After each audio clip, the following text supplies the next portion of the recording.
Halo, assalamualaikum warahmatullahi taala wabarakatuh. Ketemu lagi di channel Info Edu. Untuk hari ini kita akan belajar materi mata pelajaran PPKN kelas 8 bab 5. Adapun subbab materinya yaitu tentang bagian A. Ini adalah pertemuan pertama di bab 5. Sebab materinya yaitu tentang arti dan makna Sumpah Pemuda dalam perjuangan kemerdekaan Republik Indonesia. Oke, adapun pembahasan dalam video hari ini yaitu yang pertama tentang peran perjuangan pemuda dalam organisasi kepemudaan. Yang kedua adalah arti dan makna Sumpah Pemuda dalam perjuangan kemerdekaan Republik Indonesia. Oke, langsung saja. Pembahasan yang pertama adalah tentang peran perjuangan pemuda dalam organisasi kepemudaan ya. Oke, garis bawahi atau kita lingkari pemuda. Nah, pemuda. Apa yang dimaksud dengan pemuda? Pemuda itu adalah orang-orang yang muda. Itu ada yang bisa dilihat dari segi usia gitu ya. Banyak pendapat atau banyak pengertian tentang pemuda. Pemuda itu bisa dikatakan mereka yang berusia 16 sampai dengan 30 tahun. Itu bisa dikatakan seorang pemuda ya. Nah, peristiwa sejarah Sumpah Pemuda atau Sumpah Pemuda merupakan suatu pengakuan dari pemuda-pemudi Indonesia yang mengikrarkan satu tanah air, satu bangsa, dan satu bahasa. Sumpah Pemuda dibacakan pada tanggal berapa? Tanggal 28 Oktober 1928. Nah, hasil rumusan dari Kerapatan Pemuda-Pemudi atau Kongres Pemuda II di Indonesia yang hingga kini setiap tahunnya diperingati Hari Sumpah Pemuda. Oke, Sumpah Pemuda merupakan babak baru bagi perjuangan bangsa Indonesia. Kenapa dikatakan sebagai babak baru bagi perjuangan bangsa Indonesia? Yaitu karena perjuangan yang bersifat lokal.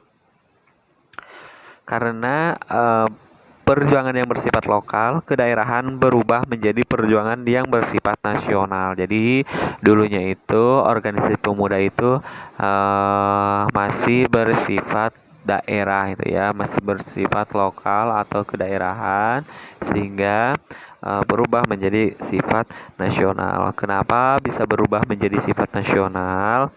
Ya, karena para pemuda sadar bahwa perjuangan yang bersifat lokal adalah akan sia-sia saja. Kenapa sia-sia? Karena ya bersifat daerah gitu ya, masih keterbatasan dalam lokal tersebut atau daerah tersebut gitu ya. Nah, mereka juga sadar bahwa hanya dengan persatuan dan kesatuan cita-cita kemerdekaan dapat diraih. Oke, pada tahun 1908 Indonesia mulai bangkit dengan berdirinya organisasi pertama. Yaitu apa organisasi pertama yang ada? Yaitu organisasi Budi Utomo. Oke, organisasi yang pertama yang ada itu adalah organisasi Budi Utomo. Nah, berdirinya organisasi Budi Utomo ternyata mendorong bermunculnya organisasi pemuda seperti apa saja. Oke.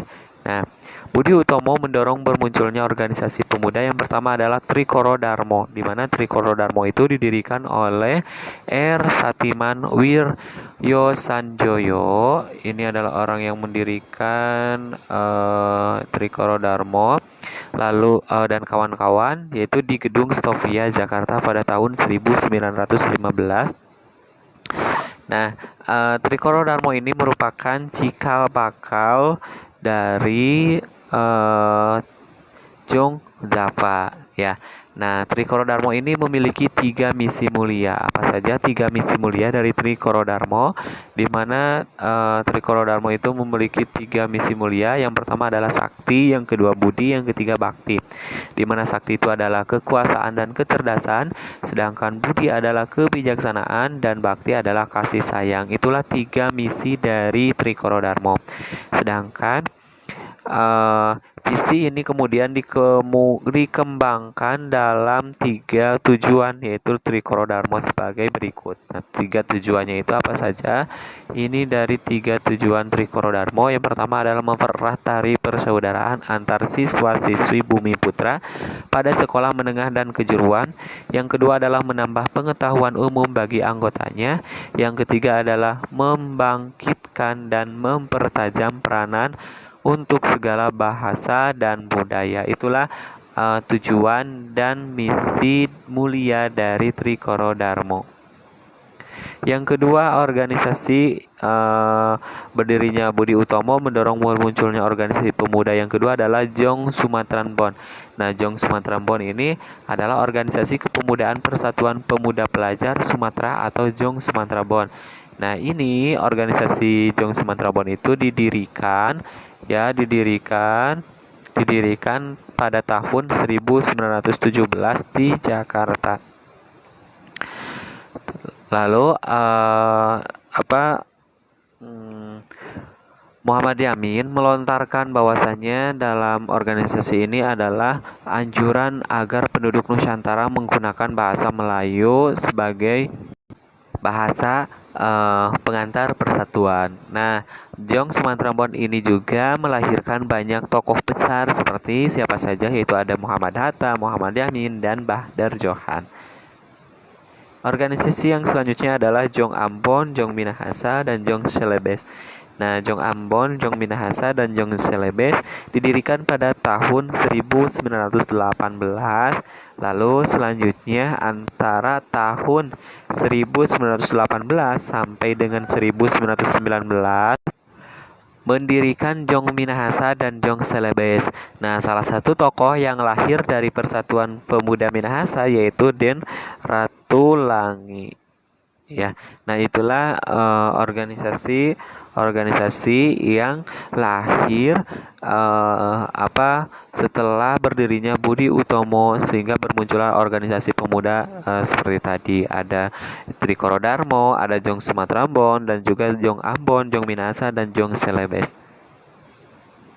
Nah, organisasi pemuda lainnya yang bergerak untuk mewujudkan cita-cita Indonesia merdeka yaitu adalah ada Sekar Rukun, yaitu pada tahun 1919, juga Jong Betawi 1927, Jong Batak Bond 1925, yang nantinya akan mendorong lahirnya Sumpah Pemuda, organisasi kepemudaan yang tidak berlatar belakang suku kedaerahan adalah Perhimpunan Indonesia. Jadi kalau misalkan kalian masih bingung kenapa ada Jong Sumatera Bond, terus juga ada Jong Ambon, Jong Minahasa, Jong Celebes, Trikoro Dharma itu ya, ada Sekar Rukun, ada Jong Betawi, Jong Batak Bond.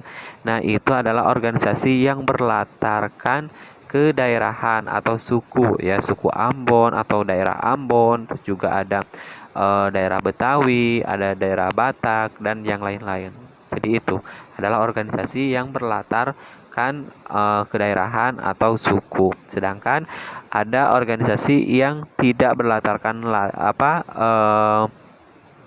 suku atau daerah, yaitu salah satunya adalah organisasi Perhimpunan Indonesia. Nah, itu adalah satu-satunya organisasi yang tidak berdasarkan latar belakang suku atau kedaerahan. Nah, pada tahun 1926, berbagai organisasi kepemudaan menyelenggarakan Kongres Pemuda 1 yang tepatnya adalah di Yogyakarta. Berikut merumuskan sebagai salah satunya adalah cita-cita Indonesia merdeka menjadi cita-cita semua pemuda Indonesia dan semua perkumpulan pemuda berdaya upaya menggalang persatuan organisasi pemuda dalam satu wadah. Jadi isi dari Kongres Pemuda 1 atau Sidang Pemuda 1 itu ada dua, ada cita-cita Indonesia merdeka, terus juga ada perkumpulan pemuda untuk menggalang persatuan ya, persatuan. Jadi intinya adalah yang pertama adalah cita-cita Indonesia merdeka, terus juga yang kedua adalah persatuan organisasi. Nah, Kongres Pemuda kedua atau dikenal sebagai Kongres Pemuda pada tanggal 28 Oktober 1928 dilaksanakan dalam 3 sesi di 3 tempat yang berbeda. Nah, apa saja? Yang pertama adalah pada hari Sabtu ya. Pada hari Sabtu 27 Oktober di Gedung Katolik Jonglingen, Bonn atau KZB, yaitu membahas semangat persatuan ya. Membahas semangat persatuan, bukan perdatuan tapi persatuan. Sedangkan yang kedua adalah rapat kedua, yaitu pada hari Minggu pada tanggal 28 Oktober 1928 di Gedung Osjapa Biosof, yaitu membahas tentang masalah pendidikan ya. Jadi kita harus tahu rapat yang pertama yaitu pada hari Sabtu tanggal 27 Oktober yaitu membahas tentang semangat persatuan. Terus juga rapat yang kedua yaitu pada hari Minggu 28 Oktober 1928 yaitu membahas tentang masalah pendidikan. Rapat penutup atau rapat ketiga yaitu dilaksanakan di Gedung Indosisi, yaitu Klub Bow di Jalan Kramat Raya nomor 106. Sunario menjelaskan pentingnya nasionalisme dan demokrasi selain gerakan kepanduan. Jadi dapat kita bedakan kalau rapat yang pertama itu tentang persatuan, rapat yang kedua tentang masalah pendidikan, sedangkan rapat yang ketiga tentang nasionalisme dan demokrasi. Oke, adapun panitia Kongres Pemuda yaitu sebagai berikut. Yang pertama ada ketua sampai dengan pembantu 5. Ada ketuanya itu adalah Sugono Joyo Puspito, yaitu ini berasal dari organisasi VPPI atau Perhimpunan Pelajar Indonesia itu ya, atau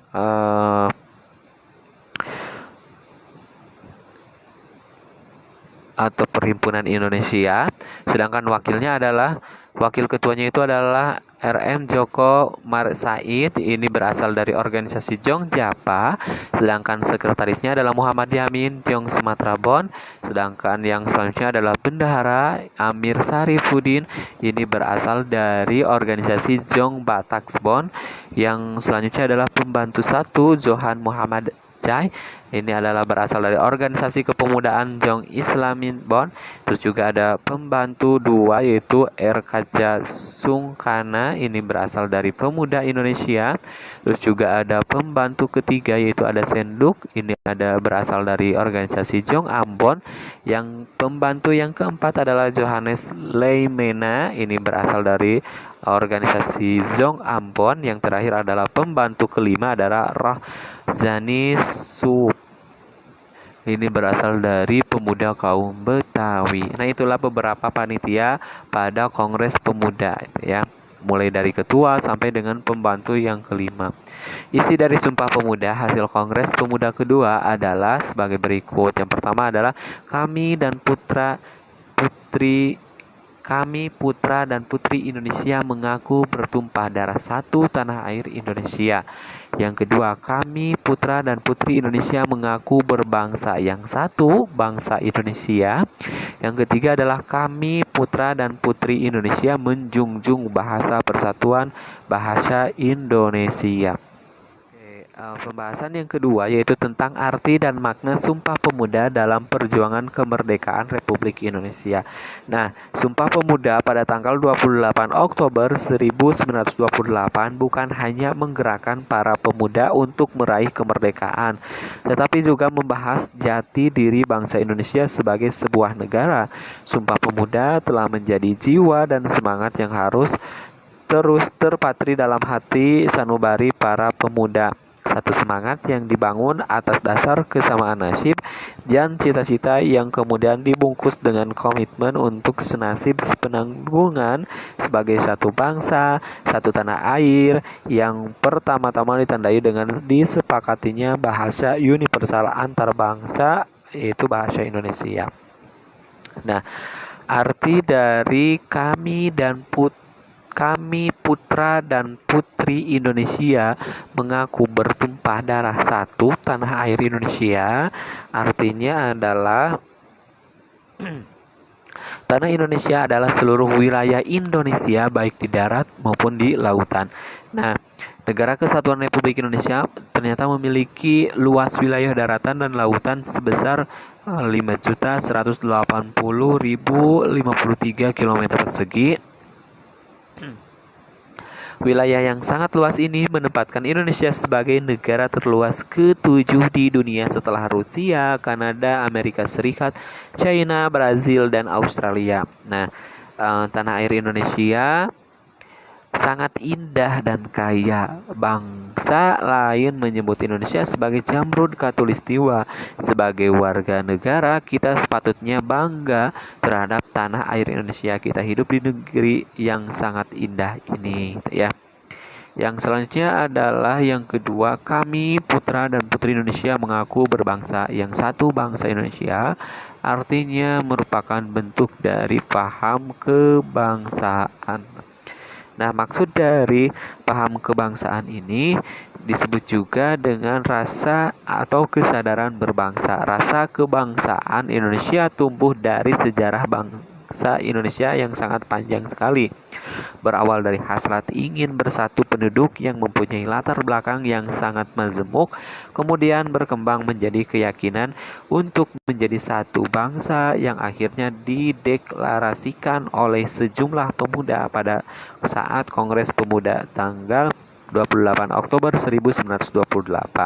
Sedangkan yang ketiga adalah kami putra dan putri Indonesia menjunjung bahasa persatuan bahasa Indonesia. Artinya menegaskan bahwa bahasa persatuan adalah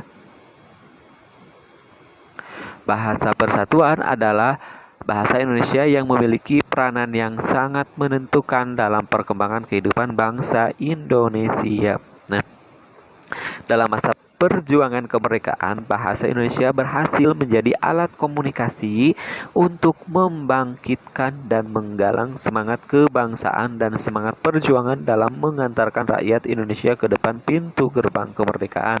Nah, kenyataan sejarah itu berarti bahwa bahasa Indonesia sebagai bahasa persatuan telah berfungsi secara efektif sebagai alat komunikasi antar suku, antar daerah, dan bahkan antar budaya. Sekian dan terima kasih, semoga bermanfaat. Jangan lupa tekan tombol subscribe, like, juga komen. Assalamualaikum warahmatullahi wabarakatuh.